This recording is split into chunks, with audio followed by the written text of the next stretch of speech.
Hello friends, you are welcome in our YouTube channel GS with AS. तो आज की video में हम पढ़ेंगे हमारे देश की जो मंत्री परिषद है, मंत्री परिषद के बारे में। जो हमारे केंद्र की मंत्री परिषद है उसके बारे में आज हम पढ़ेंगे कि क्या होती है, क्यों जरूरत पड़ी इनकी, किस तरह से काम करती है, क्या योग्यताएं होती है। मंत्री परिषद से, मंत्रियों से जुड़े हुए जितने भी क्वेश्चंस हैं आज की वीडियो में हम उनको क्लियर करने की कोशिश करेंगे। ठीक है, तो देखते हैं। पहले मैं थोड़ा सा हिस्ट्री के बारे में बताता हूं। हमारे इतिहास में पहले के टाइम पे राजा होता था और राजा की सहायता के लिए मंत्रियों का समूह होता था। ठीक है, तो वो क्या करते थे, राजा को शासन करने में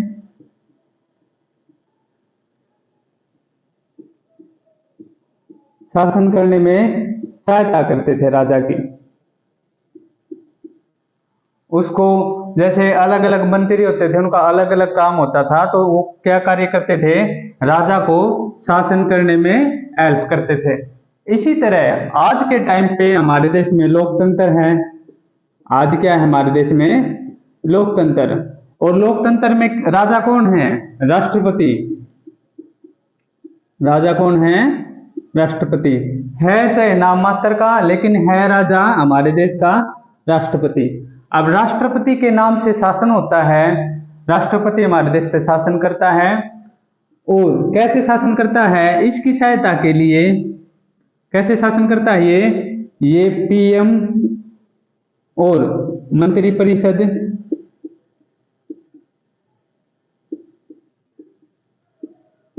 मंत्री परिषद की सहायता से ये शासन करता है। ठीक है, या हम ऐसे कह सकते हैं कि राष्ट्रपति को शासन करने में कुछ लोगों की, कुछ मंत्रियों की जरूरत पड़ती है, उसको हम क्या बोलते हैं, मंत्री परिषद। क्या बोलते हैं उसको, मंत्री परिषद। और ये जो मंत्री परिषद होती है, इसका जो हेड होता है वो होता है पीएम। हेड कौन होता है मंत्री परिषद का, पीएम। ठीक है, ठीक। अब देखते हैं आगे इससे जुड़े हुए क्वेश्चंस। सबसे पहले देखते हैं कि हमारे देश का रूप कैसा है, संसदीय है, पार्लियामेंट्री फॉर्म ऑफ गवर्नमेंट है हमारे देश में। इसमें क्या होता है, संसदीय रूप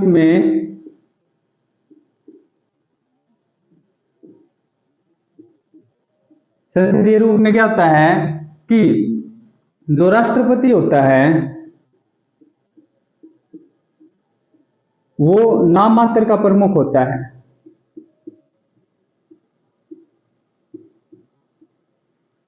ठीक है, वो नाम मात्र का प्रमुख होता है, लेकिन है तो वो प्रमुख। तो इसकी सहायता के लिए एक मंत्रिमंडल होता है, क्या होता है, सॉरी, मंत्री परिषद होता है, और जिसका प्रमुख कौन होता है, पीएम होता है। जिसका प्रमुख कौन होता है, पीएम। तो हमारे देश में शासन कैसे होता है, हमारे देश में कोई भी कानून बनता है, कोई भी कार्य होता है, वो होगा राष्ट्रपति के नाम से। कैसे होगा, वो राष्ट्रपति के नाम से। लेकिन राष्ट्रपति अपनी इच्छा से नहीं कर सकता, वो इनकी सलाह पे करेगा उस कार्य को। ठीक है, वो मंत्री परिषद की सलाह पे करेगा। या हम कह सकते हैं कि मंत्री परिषद का हेड प्रधानमंत्री होता है, या हम ऐसे बोल सकते हैं कि प्रधानमंत्री की सहायता से वो शासन को चलाएगा या देश को चलाएगा। तो हम ऐसे भी बोल सकते हैं कि जो अप्रत्यक्ष रूप से जो शक्तियां हैं वो किसके हाथ में है, हमारे देश में प्रधानमंत्री के हाथ में। तो अप्रत्यक्ष रूप से देश को कौन चलाता है, प्रधानमंत्री। ठीक है, हाँ ठीक है।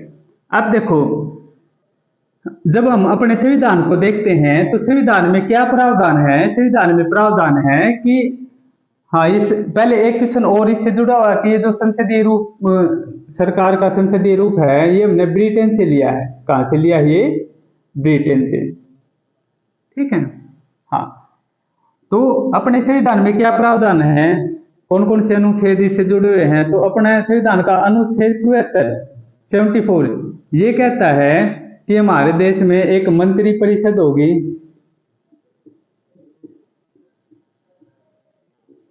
हमारे देश में एक मंत्री परिषद होगी जो राष्ट्रपति की सहायता करेगी, जो क्या करेगी, राष्ट्रपति की सहायता।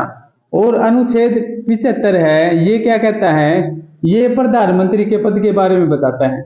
ठीक है, अनुच्छेद 75 में क्या है, प्रधानमंत्री का पद। तो ये दो अनुच्छेद हैं जो हमारे मंत्रिपरिषद और प्रधानमंत्री से जुड़े हुए हैं, 74 और 75। उसके बाद मंत्रिपरिषद का जो संगठन होता है कैसे होता है, तो हम कई बार न्यूज में सुनते हैं कि मंत्रिमंडल ने ये किया, कैबिनेट मिनिस्टर ने ये किया।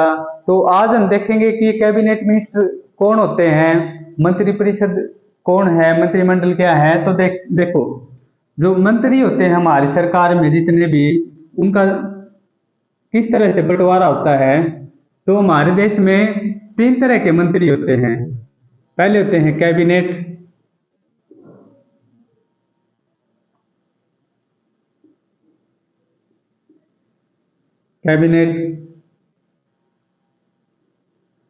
कैबिनेट मंत्री। दूसरे होते हैं राज्य मंत्री, और तीसरे होते हैं उप मंत्री, डिप्टी मिनिस्टर।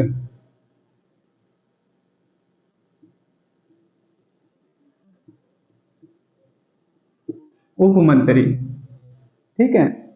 तो ये जो पूरा का पूरा ग्रुप है, ये जो सारा का सारा ये ग्रुप है, इस पूरे ग्रुप को बोलते हैं मंत्री परिषद। क्या बोलते हैं इसको, मंत्री परिषद। सिर्फ ये कैबिनेट का जो ग्रुप होता है उसको बोला जाता है मंत्रिमंडल। इसको क्या बोला जाता है, मंत्रिमंडल। अब जब हम आकार की बात करते हैं तो आकार में मंत्रिपरिषद बड़ी है क्योंकि इसमें सारे शामिल है, लेकिन पावर सबसे ज्यादा, सबसे जो इंपॉर्टेंट मंत्री होते हैं वो कैबिनेट मिनिस्टर होते हैं। ठीक है, तो पावर मंत्रिमंडल के पास सबसे ज्यादा है। तो देखते हैं इसको आगे कि क्या काम करते हैं। राष्ट्रपति की सहायता करेंगे पीएम और मंत्रिपरिषद मिलके। तो जो प्रधानमंत्री होता है हमारे देश का, उसकी सहायता के लिए, प्रधानमंत्री की सहायता के लिए बहुत सारे मिनिस्टर की जरूरत पड़ती है। तो ये जो प्रधानमंत्री की सहायता करते हैं, इस तरह से जैसे इसकी सहायता करेंगे, तो इनको, इस पूरे ग्रुप को क्या बोला जाता है, इस पूरे ग्रुप को बोला जाता है कैबिनेट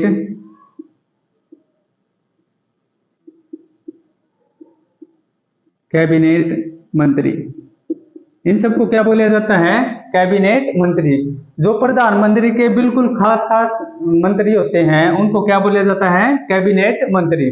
अब ये क्या काम करते हैं, इनकी जो मीटिंग होती है नॉर्मली एक हफ्ते में, एक वीक में प्रधानमंत्री इनकी मीटिंग लेता है, नॉर्मली ऐसा होता है। लेकिन प्रधानमंत्री कभी भी, उसको जब भी जरूरत पड़ती है तो ये जो कैबिनेट के मंत्री होते हैं इनको बुला के वो मीटिंग कर सकता है।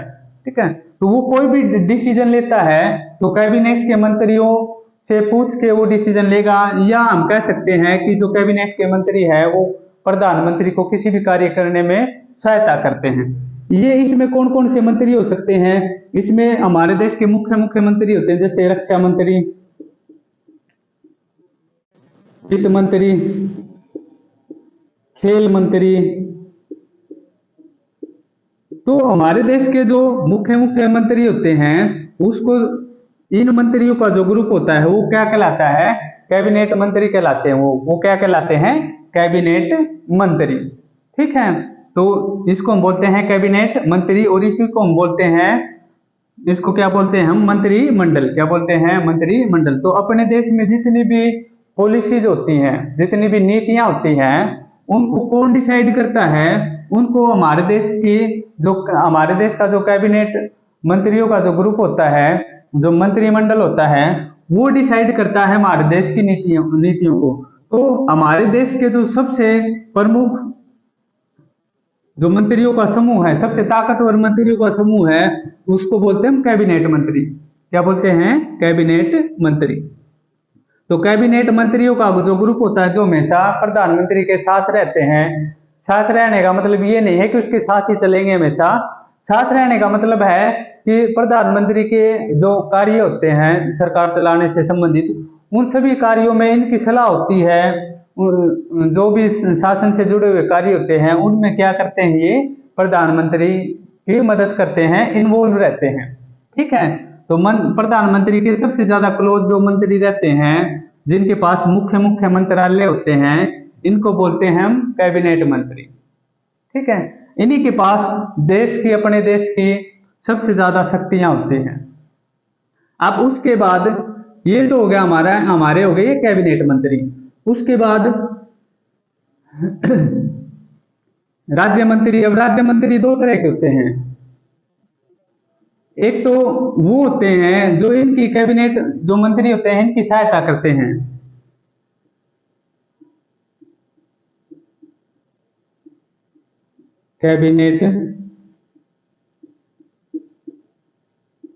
कैबिनेट मंत्रियों की सहायता करने के लिए। ठीक है, तो ये जो एक तरह के राज्य मंत्री दो तरह के होते हैं, तो एक तरह के क्या करते हैं, वो इनकी सहायता करते हैं। ठीक है, दूसरे क्या होते हैं, वो स्वतंत्र होते हैं, वो स्वतंत्र रूप से अपना कार्य करते हैं। तो ये दो तरह के राज्य मंत्री कितनी तरह के होते हैं, दो तरह के होते हैं। उसके बाद तीसरे होते हैं हमारे उप मंत्री। ये क्या काम करते हैं, ये शासन से प्रशासन संबंधित कार्य करते हैं। ठीक है, ये क्या करते हैं, हमारे देश में प्रशासन संबंधित कार्य। तो इस तरह से ये जो सारा का सारा ग्रुप होता है, इसको हम बोलते हैं मंत्री परिषद। क्या बोलते हैं इसको, मंत्री परिषद। ठीक है, इसको क्या बोला जाता है, इसको मंत्री परिषद बोला जाता है। ठीक है, ये स्पेलिंग यहाँ पे मिस्टेक हो रही है, ठीक कर लेना।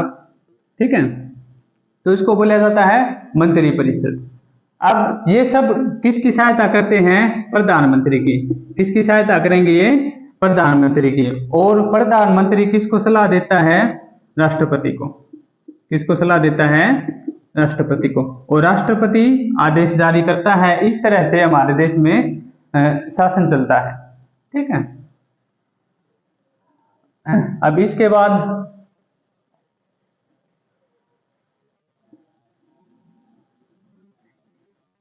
मंत्रियों का चयन कैसे होता है। तो मंत्रियों की जो नियुक्ति होती है, चयन होता है, वो कौन करता है, वो करता है राष्ट्रपति। कौन करता है, राष्ट्रपति। मैंने बताया ना कि सारे के सारे कार्य करेगा राष्ट्रपति। नाम से राष्ट्रपति के नाम से होंगे वो सारे के सारे काम। ठीक है, लेकिन राष्ट्रपति अपनी मर्जी से नहीं करता, किसकी सलाह पे करता है, प्रधानमंत्री की सलाह पे। किसकी सलाह पे करता है, प्रधानमंत्री की सलाह। तो प्रधानमंत्री जैसे ये बोलेगा कि भाई राम को रक्षा मंत्री बना दो, श्याम को जल मंत्री बना दो, ठीक है, मोहन को रेल मंत्री बना दो। तो इनकी जो एक लिस्ट है, प्रधानमंत्री लिस्ट बनाएगा और राष्ट्रपति को दे देगा कि भाई इस आदमी को ये मंत्रालय देना है, इसको ये मंत्रालय देना है, इसको ये मंत्रालय। तो राष्ट्रपति फिर उसकी नियुक्ति करता है। तो नियुक्ति कैसे होती है मंत्रियों की, प्रधानमंत्री के कहने पर राष्ट्रपति नियुक्ति करता है। ठीक है, ठीक। उसके बाद इनकी योग्यताएं क्या होती है, अहर्ताएं। अहर्ताएं का मतलब होता है क्वालिफिकेशंस। तो इनकी क्वालिफिकेशंस क्या होती है, तो किसी भी मंत्री को बनने के लिए लोकसभा या राज्यसभा, लोकसभा या राज्यसभा, तो इनका सदस्य होना जरूरी नहीं होता। जब वो जैसे आज किसी आदमी को मंत्री बना दिया जाता है, आज किसी आदमी को मंत्री बना दिया और ये ना तो लोकसभा का सदस्य है ना ही राज्यसभा का सदस्य है, तो क्या हम इसको मंत्री बना सकते हैं, मतलब राष्ट्रपति क्या इसको मंत्री नियुक्त कर सकता है। तो हाँ, यस, इसको मंत्री नियुक्त किया जा सकता है, लेकिन 6 महीने के अंदर अंदर 6 महीने के अंदर अंदर उस व्यक्ति को या तो लोकसभा का या फिर राज्यसभा का सदस्य निर्वाचित होना जरूरी हो जाता है। ठीक है, तो जब उसकी नियुक्ति होती है उस टाइम पे जरूरी नहीं होता कि वो इन दोनों में से किसी भी सदन का सदस्य हो, लेकिन जब नियुक्ति हो जाती है उसके 6 महीने के अंदर अंदर उसको लोकसभा या राज्यसभा दोनों में से कोई से भी सदन का सदस्य निर्वाचित होना जरूरी हो जाता है। तो हम ऐसे भी कह सकते हैं इसको एक तरह से कि मंत्री बनने के लिए क्या जरूरी है, या तो वो राज्यसभा का सदस्य हो या फिर लोकसभा का सदस्य हो। दोनों में से अगर किसी का एक का सदस्य है तो फिर प्रधानमंत्री उसका नाम राष्ट्रपति को रेकमेंड कर देगा कि भाई आप इस आदमी को ये मंत्रालय दे दो। ठीक है, लेकिन अगर वो एट प्रेजेंट इन दोनों में से किसी का सदस्य नहीं है तो 6 महीने का टाइम होता है, 6 महीने के अंदर अंदर वो किसी का सदस्य बन सकता है। हाँ, अगर 6 महीने के बाद इन दोनों में से वो किसी का सदस्य नहीं बना तो उसका मंत्री पद, उसका जो मंत्री पद है वो रिक्त माना जाएगा। क्या माना जाएगा? रिक्त। ठीक है, अब उसके बाद शपथ, शपथ कौन दिलाता है? तो मंत्रियों को शपथ दिलाता है राष्ट्रपति। हमने राष्ट्रपति की विधायी शक्तियां, नियुक्ति की शक्तियां पढ़ी थी, तो राष्ट्रपति क्या करता है? इनको शपथ दिलाता है। ठीक है, लेकिन ये सारे कार्य किसके कहने पर होते हैं? प्रधानमंत्री के कहने पे, क्योंकि प्रधानमंत्री लोकसभा के जो सदस्य होते हैं या लोकसभा का प्रमुख होता है। ठीक है, और लोकसभा हमारे जो जनता होती है, जनता का सदन होता है, इसलिए लोकतंत्र को सबसे ज्यादा रिप्रेजेंट कौन करता है? प्रधानमंत्री, न कि राष्ट्रपति। उसके बाद कार्यकाल क्या होता है मंत्रिपरिषद का? तो देखो इसका कार्यकाल तब तक रहता है जब तक लोकसभा के सदस्य, जब तक विश्वास, जब तक लोकसभा के जो सदस्य हैं उनका विश्वास बना रहता है। अगर लोकसभा के सदस्य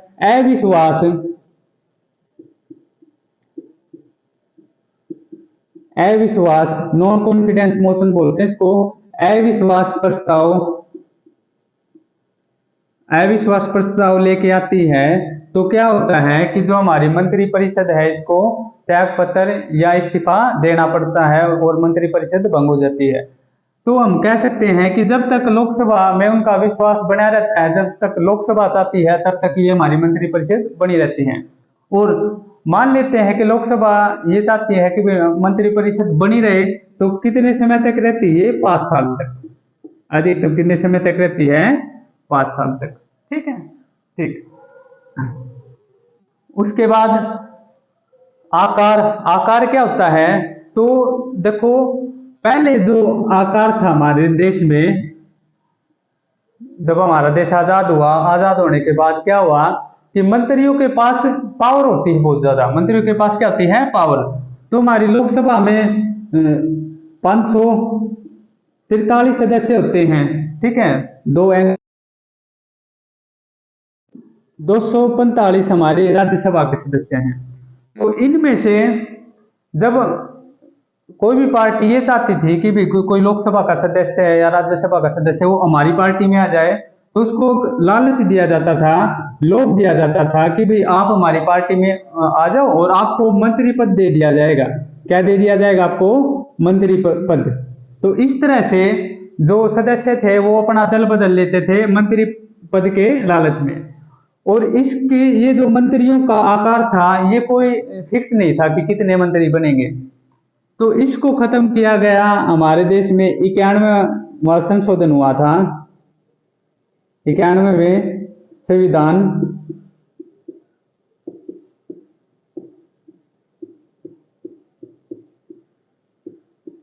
इस संशोधन में क्या किया गया कि जो मंत्रिपरिषद का जो आकार है वो कितना रहेगा? जो हमारे लोकसभा के जो सदस्य हैं उनका 15% रहेगा। कितना रहेगा? 15%। तो ऐसा ही राज्यों में होता है। ये जो हम बात करें ना मंत्रिपरिषद, ये केंद्र के स्तर की है। तो जब हम राज्यों के स्तर की बात करते हैं तो राज्यों में जो विधानसभा होती है, राज्यों में जो विधानसभा के सदस्य होते हैं उनका 15% मंत्रिपरिषद होगा। इसी तरह केंद्र में जो लोकसभा के जो सदस्य होते हैं उनके जो 15% होते हैं वो क्या होते हैं, उतने ही मंत्री बन सकते हैं। ठीक है, तो मंत्रिपरिषद का आकार क्या होता है, कितने मंत्री बन सकते हैं हमारे देश में, तो कितने बन सकते हैं 15%।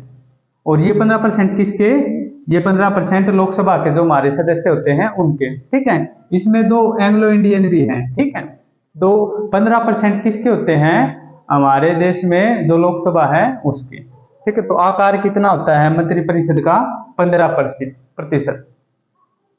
ठीक है, उसके बाद कार्य क्या होते हैं मंत्रियों का, मंत्रियों के क्या कार्य होते हैं, तो शुरू में ही बताया है मैंने कि ये क्या काम करते हैं, ये प्रधानमंत्री को की सहायता करते हैं। और प्रधानमंत्री किसकी सहायता करता है, राष्ट्रपति की। ठीक है, या यहाँ पे सहायता से अच्छा जो शब्द है प्रधानमंत्री और राष्ट्रपति के बीच में, वो और अच्छा एक शब्द है सलाह। ये सलाह देता है, सहायता करने का मतलब काम तो यही करेगा, सलाह दे देगा सलाह के रूप में कि भाई राष्ट्रपति को आपको ये ऑर्डर करना है या ये कार्य करना है, वो राष्ट्रपति उस बात को मानेगा, मानने के लिए क्या हो जाता है, वो बाध्य हो जाता है। ठीक है, तो प्रधान जो मंत्रिपरिषद है वो उसका क्या काम होता है, मंत्रिपरिषद का उसका काम है प्रधानमंत्री की सहायता करना। ठीक है, और प्रधानमंत्री किसकी सहायता करता है या किसको सलाह देता है, राष्ट्रपति को। ठीक है, तो ये आज हमने मंत्रिपरिषद को समझने की कोशिश की है। तो जो नेक्स्ट वीडियो आएगी तो उसमें हम क्या करेंगे, इससे जुड़े हुए जो भी हमारे तथ्य हैं मंत्रियों से जुड़े हुए, उनको हम देखने की कोशिश करेंगे। Thank you.